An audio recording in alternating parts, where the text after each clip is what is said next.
Well, thank you, Sally, and thank you, Robert, and hello, CrossTies. It is so good to see as many of you as I can see at one time, and I understand that's not all of you, but I am blessed to be with you here today. And before I do anything else, I want to say thank you to the CrossTies class for that wonderful gift basket that appeared on my desk as I was arriving at Gainesville First United Methodist Church. My wife Karen and I have benefited and are still benefiting from all the wonderful gifts of welcome that y'all so generously contributed to that. Lots of good gifts and homemade treats and all kind of stuff that we are just really overwhelmed by your warm welcome and your generosity. And I wanted to make sure that we said thank you for all of that as we get started today. So I am blessed to be with you, and instead of preparing a formal Sunday school lesson today, I thought I would just tell you some of my story, and then we can have time for questions. And if you happen to hear my sermon this morning, you know that asking questions can be dangerous, but we will ask and seek to answer and have a good time together this day.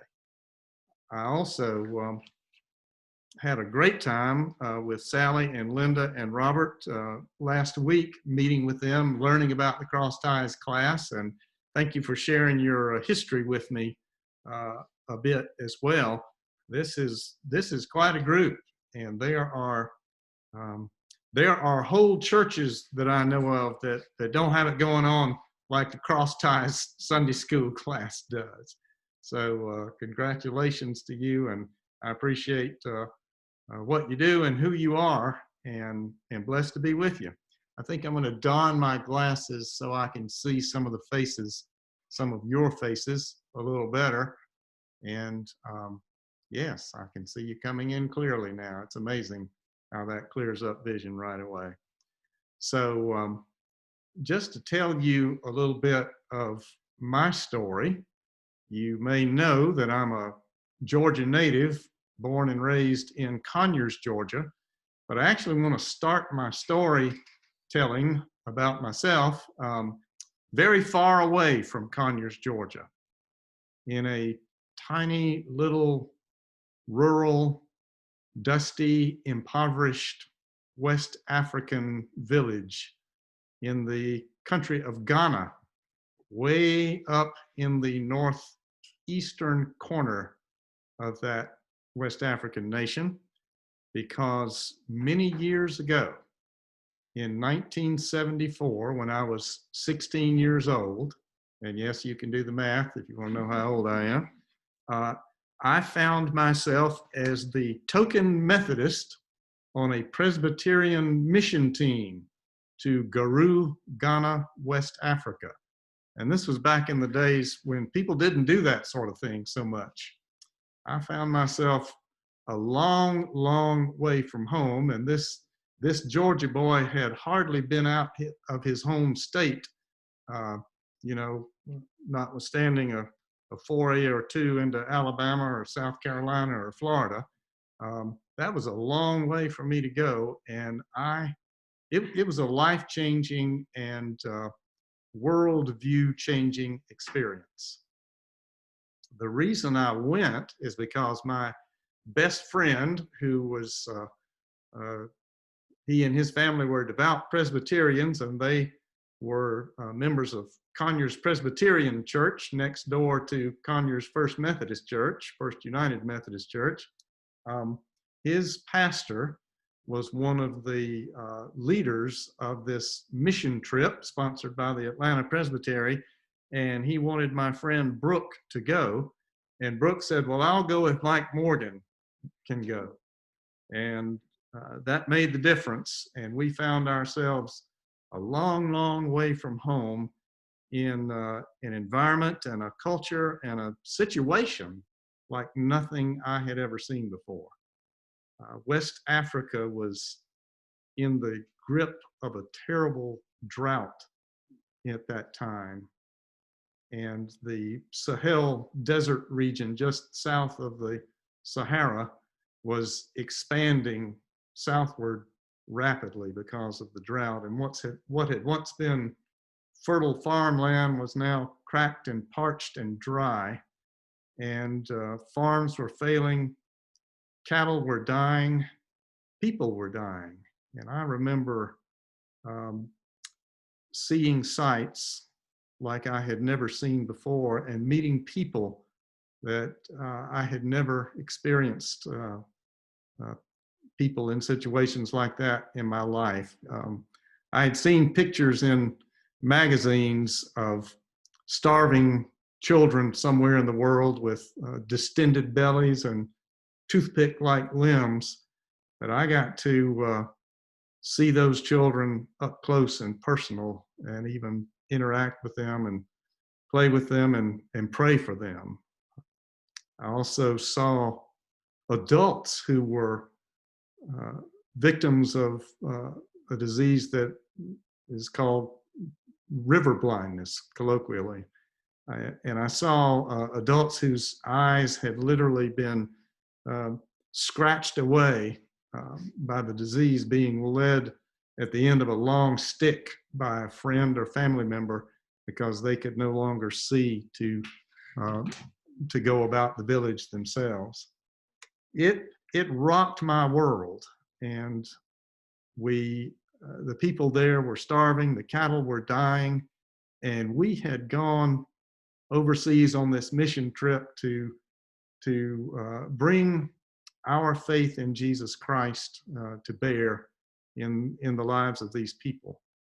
And to top it all off, our mission team began to run out of food as well.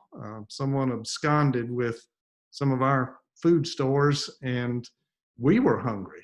And many of us got sick.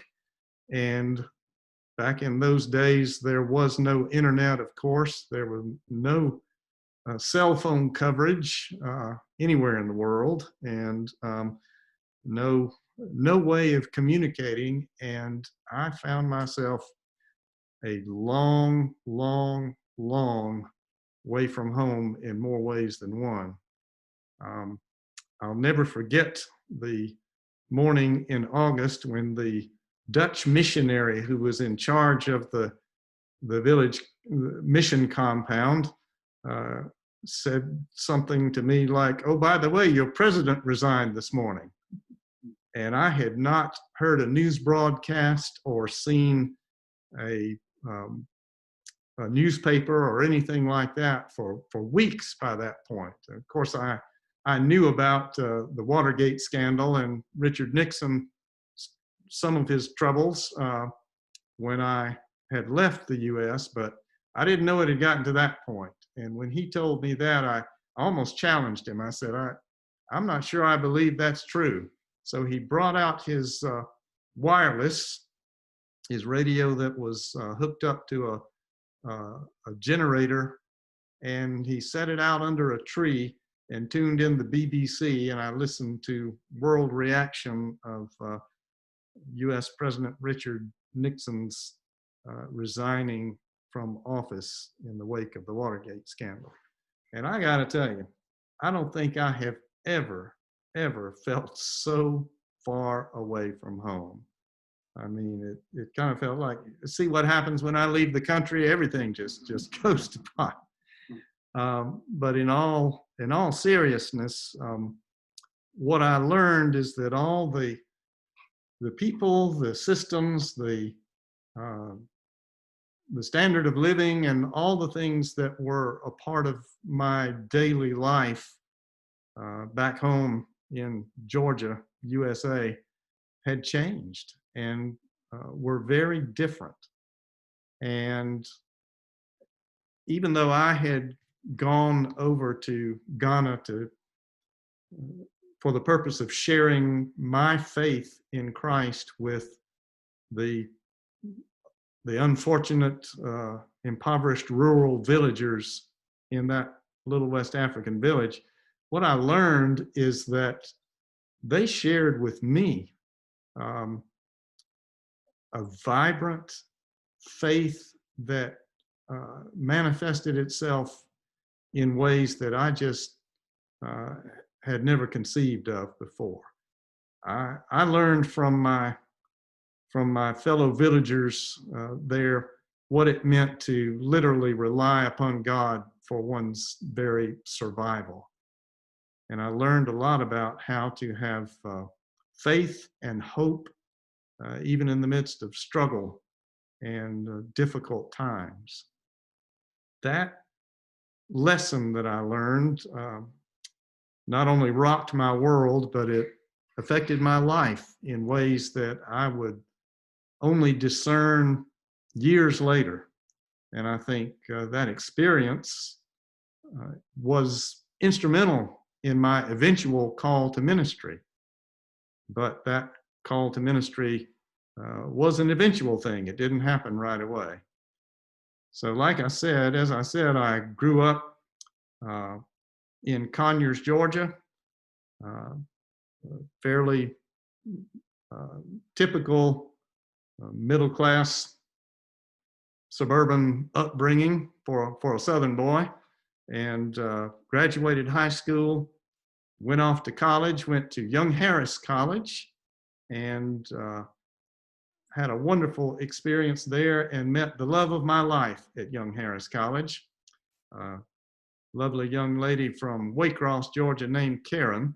And you can't make this stuff up. The first time I talked to Karen was at Cupid Falls. And if any of you have been to the campus of Young Harris College, you may know that Corn Creek that runs through the campus, there is a little waterfall not far off campus called Cupid Falls. And I think it's aptly named, as my dad used to say, Young Harris is like a shoe factory. They seem to come out in pairs from that place. And Karen and I did, and she was a year ahead of me in school. After 1 year together at Young Harris, she transferred to Georgia Southern. Then it was Georgia Southern College to pursue her goal of preparing to be an early childhood educator. And I stayed at Young Harris for another year as an art major, and then transferred to the University of Georgia, where my first vocational calling began to come into focus. I had always loved drawing and had always had a flair for cartooning. Beginning when I was very, very young, I loved to draw, and my drawings always looked like cartoons. I loved to read comic books. I loved to watch animated cartoons, and that was how I thought visually was cartooning. And I had a sense of humor that sometimes got me in trouble, but I kept on doing that, and I ended up majoring in graphic design at UGA and decided that I was going to be the next Jack Davis. I don't know if y'all know who Jack Davis is. Some of you probably do, yes. He was my hero and my idol when it comes to cartooning and drawing style. And I was going to be the next Jack Davis. He had contributed his wonderfully wacky and beautiful drawings and paintings to Mad Magazine. He was one of the usual gang of idiots at Mad Magazine, as they called themselves. And of course, he had done Time magazine covers and TV Guide magazine covers, all kinds of illustrations. And that's what I was going to do, is to become a rich and famous cartoonist illustrator like Jack Davis, having fun doing that. And I graduated from UGA and found that was, well, it didn't quite unfold like that immediately for me to become rich and famous or anything, but I did get a job in newspaper art. I went to work for the Atlanta Journal-Constitution in their advertising art department. And that was a good training ground because it taught me I learned all the theory stuff about visual arts and graphic design at Georgia, but working for the AJC taught me how to crank it out fast and also to be productive at making art for reproduction, and thought that I would make my career in that way. And Karen and I got married. We moved into a little apartment in the North Springs area of Atlanta. And she started her, well, she had already taught for a year in South Georgia, where she was originally from. And then she got a job teaching in Newton County, not far from my home county. And then she, once we got married, she got a job teaching in Forsyth County, just across the lake from where we are now. And so we settled on the north side of Atlanta, and thought everything was going fine, except that I began to have a strange stirring about my calling to be a cartoonist. I became less and less enamored of working in advertising art and wanted to do something meaningful and important. I wanted to be able to make a statement with my artwork, and I stumbled upon the craft of editorial cartooning. And I began to read editorial cartoons in newspapers across the country, and fell in love with that medium. And I thought, this is it. This is it. Here's the way that I can use my gift for cartooning and my training in newspaper art, and I can change the world by weighing in on the political and societal issues of the day. I just loved all the editorial cartoons I would read. Many cartoonists I liked were on the conservative side of the scale, and many were on the what we called liberal side of the scale back in those days. But I loved them all, and I read them all, and I began to formulate my own political opinions a little more sharply, and decided that what I would really enjoy doing is being a rich and famous editorial cartoonist on the staff of a big city daily newspaper. And I kept watching the vacancies at the Atlanta Constitution and Atlanta Journal and Constitution, which didn't occur very often, kept wanting to get that slot, but also began sending samples of my work. I started freelance editorial cartooning for my hometown newspaper, the Rockdale Citizen, and would send out samples here and there. And I discovered that another newspaper in Georgia, the Macon Telegraph, had an opening for a newsroom artist / editorial cartoonist.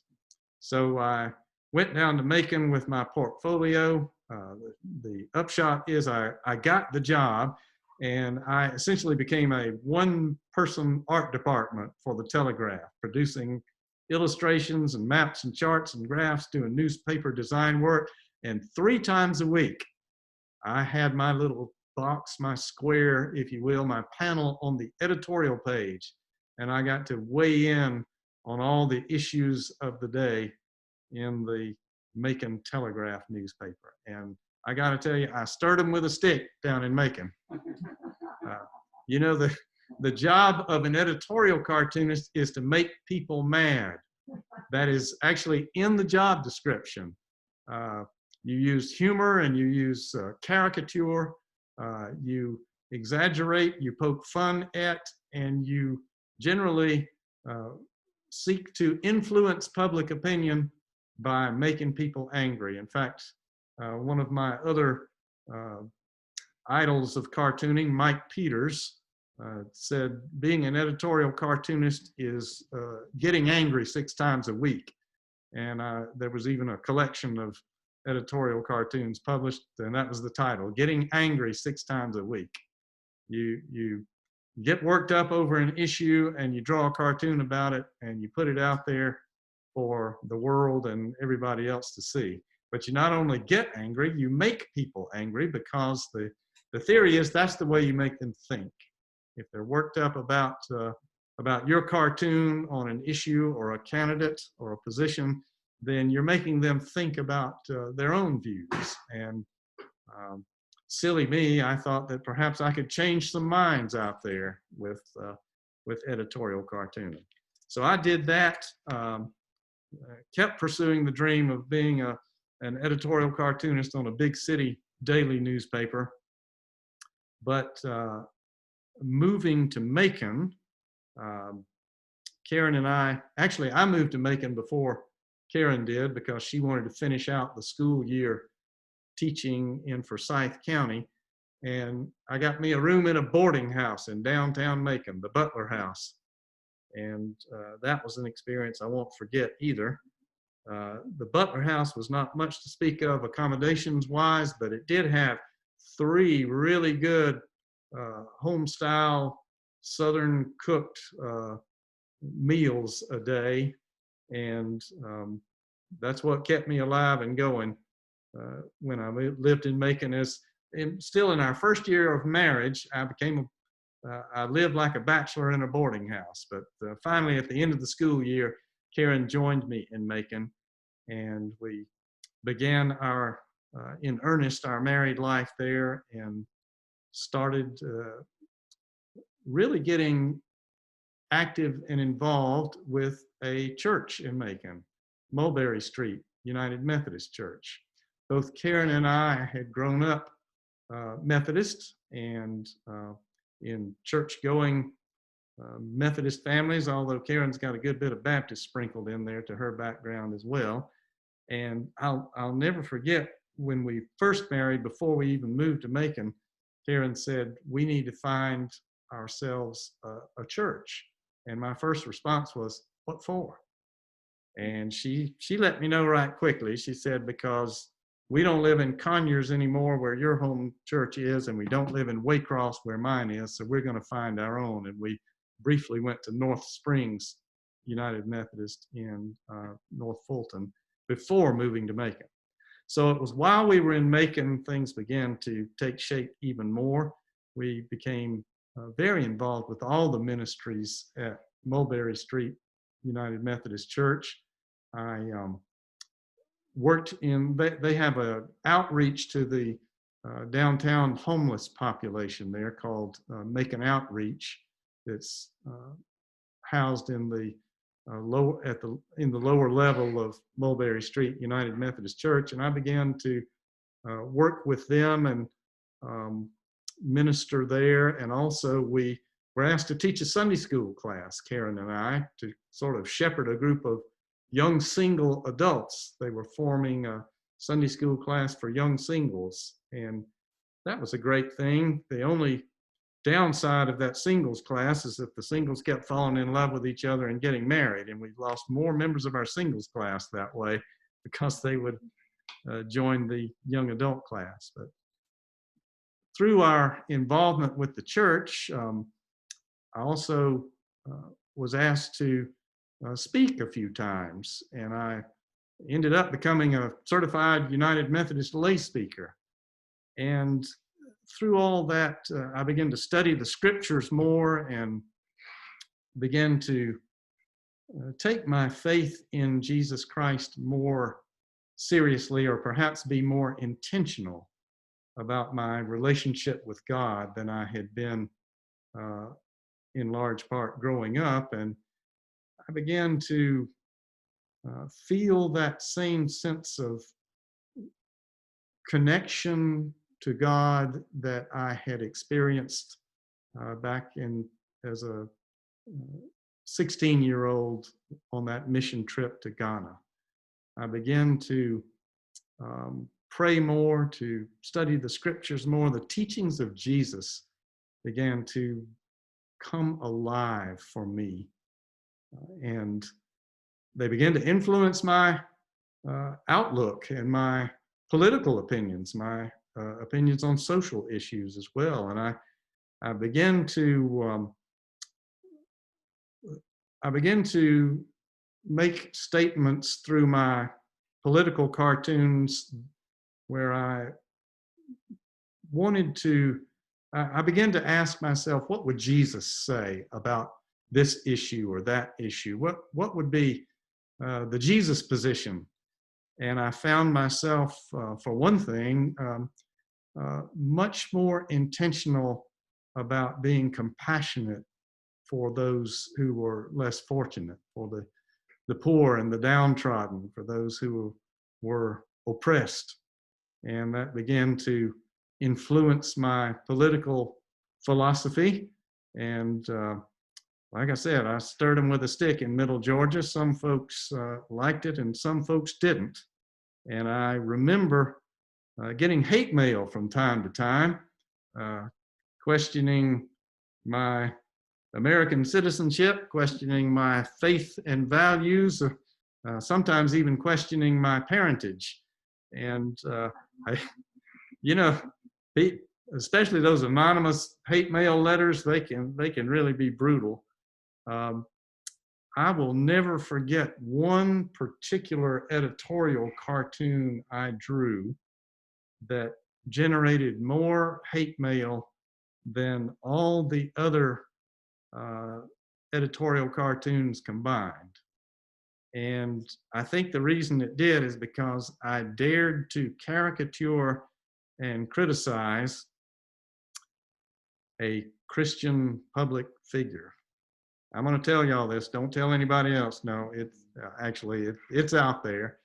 But back in the day, in the 1980s, when Reverend Dr. Charles Stanley was, I think he was president of the Southern Baptist Convention at the time, and I'll remember a statement that he made that just really flew all over me. He said, let's see if I can remember his direct quote. He said, this was when AIDS, acquired immune deficiency syndrome, had just been named and was brand new and was frightening to people even more than COVID-19 is today.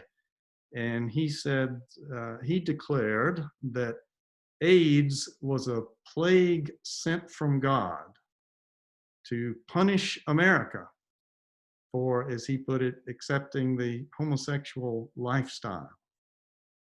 Well, in my growing Christian faith, I took exception to that, and I took him on in an editorial cartoon. It was one that had 4 panels to it.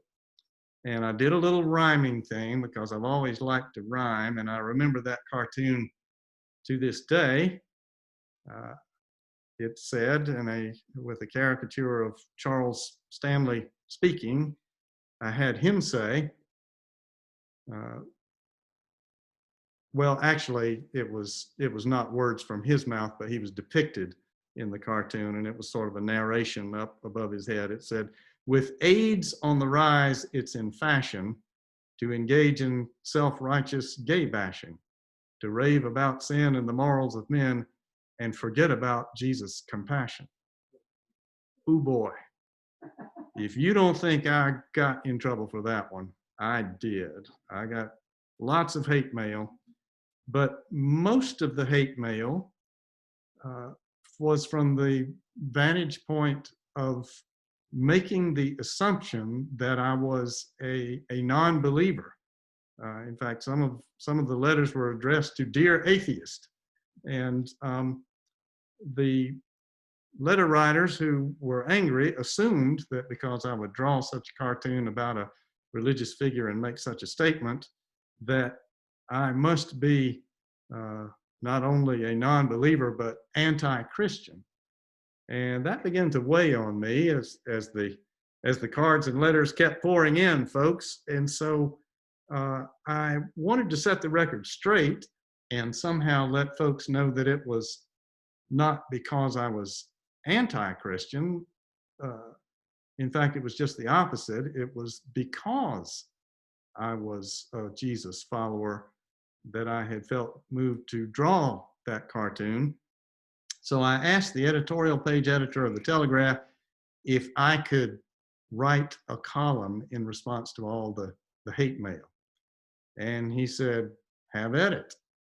So I did, and I sought to explain why I had drawn that cartoon, and even included a biblical reference to Jesus reaching out and touching uh, the man with leprosy to heal him in the Gospel of Mark.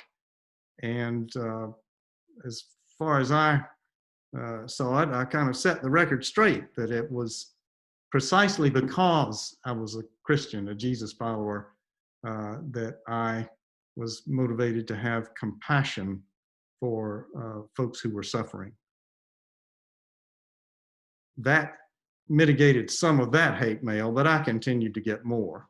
And I continued to become more and more and more involved with ministry in the church and growth in my faith.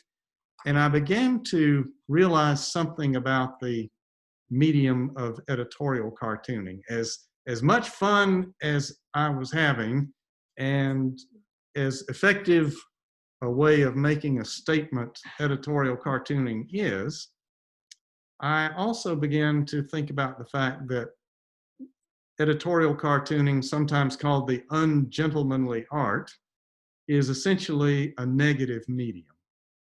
You make people angry. You point out what's wrong. You complain. You criticize.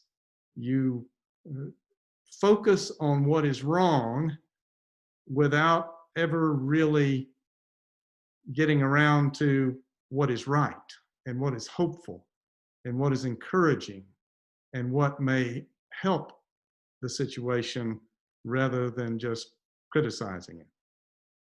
I began to become less and less enamored of making my career in a way that was essentially a negative format, pointing out what's wrong.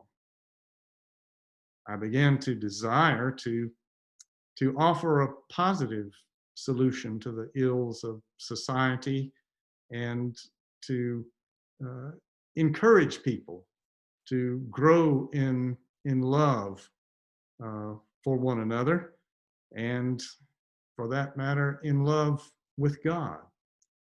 So I began to observe very closely the pastors and ministers that I knew, and just began watching them, and began to ask them questions about how they do what they do, and when they preach from the pulpit, when they minister to people who are struggling, when they counsel and advise people. And I began to have some stirrings of what could be described as the origins of a call to ministry. I didn't have the burden of growing up knowing I was going to be a candidate for ordained ministry, but now in my early 20s, and with a wife and a son who was then about 2.5 years old, I really began thinking about that. And I remember going out to lunch with every United Methodist pastor I could find in the Macon area, and asking them, what is it like when you are called to the ministry? What does it feel like? And of course, you know what they would do? They would ask me, well, what are you feeling, Mike? Tell me what's going on with you. And one of those ministers I went out to lunch with said something very wise. I sort of bared my soul to him and expressed that I was really beginning to wrestle with a call to ministry, but that I had a wife and a baby and a mortgage, and I knew that if I were to become serious about developing as a minister and becoming ordained, that would require me going back to school, and I didn't see any way that I could afford to do such a thing as that. At that point, it had been nearly 7 years since I had graduated with my Bachelor of Fine Arts degree from Georgia.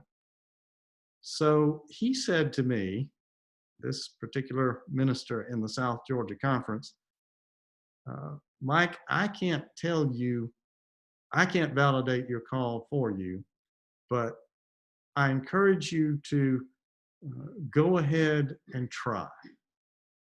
And if the doors open for you, that will be the validation of your call. Well, I did just that. I stayed up all night before going on yet another mission trip, this time to rural Jamaica, and I completed my application to Candler School of Theology at Emory University and put it in the mail before I left. When I got back from that mission trip, I found that I had been accepted to the Master of Divinity program at Emory, and I talked with my then district superintendent. I talked with my senior pastor and my then district superintendent, and before I knew it, I found myself in the first stages of the candidacy process for ordained ministry.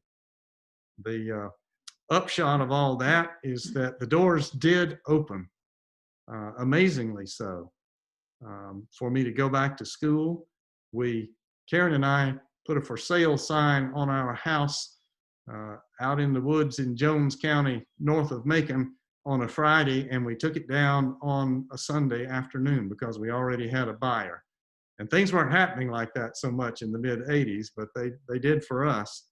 And the church, Mulberry Street Church, took up a special collection to help me get started at school. And in the midst of trying economic times, in one day they raised $8,000 for me to begin my seminary education, and other scholarship money soon surfaced, and I found myself with a wife and a 2.5-year-old son as a full-time student and ministry candidate. We moved into my parents' basement in Conyers, which was commuting distance to Emory, and Karen went back to work. She had taken a couple of years away from teaching when our first son was born. So she went back to school, and we found somebody to keep our son, who was just wonderful to provide care for him during the day. And I started all over again with my education. And it was quite an experience. I got to tell you that one of the first people that I met as I started as a Candler student was a fellow named John Cromarty. And I got to tell you this, I was in awe of John Cromarty because I think he was a graduate assistant at that point, or else he was the smartest guy in the class. He was leading colloquy groups, and I knew that he was a second career in this ministry thing, knowing that he was a rich and famous lawyer before answering the call to ministry and going to school himself. And I thought, well, if John Cromarty can do something like that, maybe I can be a second career minister as well. I graduated from Candler. We had another baby, and we moved back to Macon. I always said, when our second son was born, I said, I've got a pre-seminary child, a post-seminary child, and thanks be to God, we didn't have a during seminary child, because I'm not sure how I would have handled that. I also got a job while I was student at Candler at Glenn Memorial United Methodist Church on the Emory campus, and that was a good rounding experience for me. We had some kids in the youth group there at Glenn in those days who were challenging. I'm just going to say they were challenging. I regularly heard things like, Mike, you talk about God too much. That's not what we're here for. Au contraire, I would disagree. And we would seek to grow and have fun in our faith even through all of that. I even joked that one of the ways that I had conceived my call to ministry, having been an editorial cartoonist down in Middle Georgia, I thought my role was going to be involved with converting Christians into liberals, but I learned at Glenn Memorial that maybe my role was going to be helping convert liberals into Christianity. So we had a great time with all of that, and I was went back to Macon and served as associate pastor on the staff of the very same church, Mulberry Street United Methodist, that my call to ministry had come out of. And that was a fulfilling and rewarding and rounding experience as well. Some of the same people that I had been lay members with in that congregation, I was now in a pastoral role. And that causes me to also say the other thing that was a major influence in my call to pastoral ministry, and that is the relationship aspect of ministry. I found, going back to the medium of editorial cartooning, one of the things I didn't like as much about that vocation is that I didn't get to have personal relationships with the folks who read my cartoons. For the most part, people would see that cartoon and respond. I wouldn't really know who they were, and they didn't really know so much about who I was. But with ministry, the people who experience my teaching and who hear my preaching are people that I have the opportunity to grow in my relationship with, even as we're all growing in our relationship with God. In fact, that is one of the most important aspects about ministry that I began to realize is that relationship part, that even as we grow in our relationship with God, we grow in our relationships with one another. It echoes what Jesus said were the most important commandments: to love God with all our heart and mind and soul and strength, and to love our neighbors as ourselves.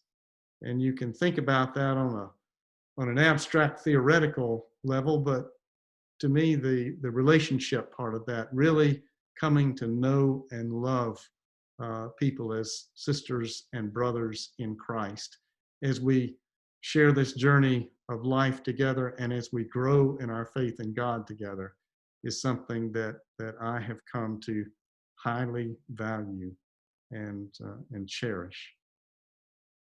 I left out one of the aspects of what put me over the edge of my call to ministry, and that is my wife's grandfather. He was a South Georgia Southern Baptist minister, college educated from Mercer University, but chose to spend his whole career, his whole ministry life in small towns in Southeast Georgia. He was known as the Wiregrass Apostle, and he was one of those people who absolutely walked the talk. He was loved, revered, and respected by his family, by his friends, by all the people in all the congregations of any church that he had ever pastored, because it was easy to have faith in Jesus when you observed the life and ways of Reverend Cecil F. Thomas, who was a Christ-like man. And I'll never forget, he actually he married Karen and me. He conducted our wedding ceremony in Waycross back in the day. And when he passed away, I will never forget all the legions of people whose lives that he had touched coming to his funeral in in a small rural Baptist church down in southeast Georgia. That place was absolutely packed inside and out with people who talked about how much Reverend Thomas had changed their lives and helped them grow in their faith in God. And I remember after that service, walking out in the fields behind the graveyard, which was behind the church, and I could almost hear those pine trees whispering my name with God's voice saying that he had a call on my life. So all of those things combined to help me understand that the vocation that God wanted me to follow was that of ordained ministry.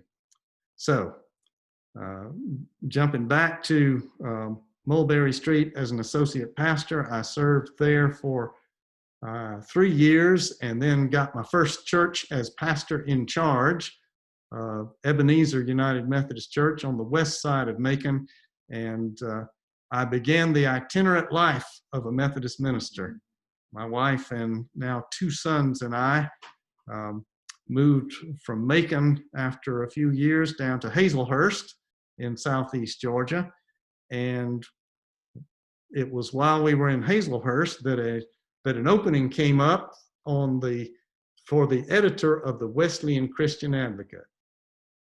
Many of y'all may remember the Wesleyan Christian Advocate, the venerable United Methodist newspaper that served the North and the South Georgia Conference. I put my hat in the ring. I threw my hat in the ring, and the short story is I got the job as editor of the Wesleyan Christian Advocate, and I thought, this is it. This is it. This is the coming together of my calling to ministry, my experience with newspapers and journalism and art and design, and all of that is coming together to be the editor of the Wesleyan Christian Advocate. And it did for a little while, and it was, but after a couple of years in that position, we moved back to the Atlanta area, in fact, back to my hometown of Conyers, commuting distance to the Advocate offices in Atlanta. And after a couple of years, I began to yearn for that pastoral ministry relationship once again. I was having fun as editor of the Advocate in a lot of ways. And I got to preach. I got to proclaim the gospel in churches large and small, from Raven Gap to Tybee Light. I would go to churches in North and South Georgia and lift up the ministry of the Advocate, and often the pastor would let me preach, especially if he or she was on vacation. But I still yearned for that pastoral relationship that a pastor has for his or her own congregation. The short story is I let it be known to a district superintendent in the North Georgia Conference that I would like to go back into pastoral ministry, and an unexpected opening occurred at the church my family and I were attending at the time, Crossroads United Methodist Church in Conyers. I ended up being appointed as a South Georgia Conference preacher to serve that church in the North Georgia Conference, and served there for 8 years, and then began my itinerant ministry in the North Georgia Conference. From Conyers, we moved to Cartersville, where I pastored Trinity UMC, from Cartersville to Greensboro, the other GF UMC at the lake, and now I find myself here at Gainesville First United Methodist Church, and I am absolutely blessed and very pleased to be here. So that's kind of a long detail of my story that catches you up with where I am now, and I'll open up the floor for questions if any of you in the time we've got left would like to ask a question. I'll try to answer it.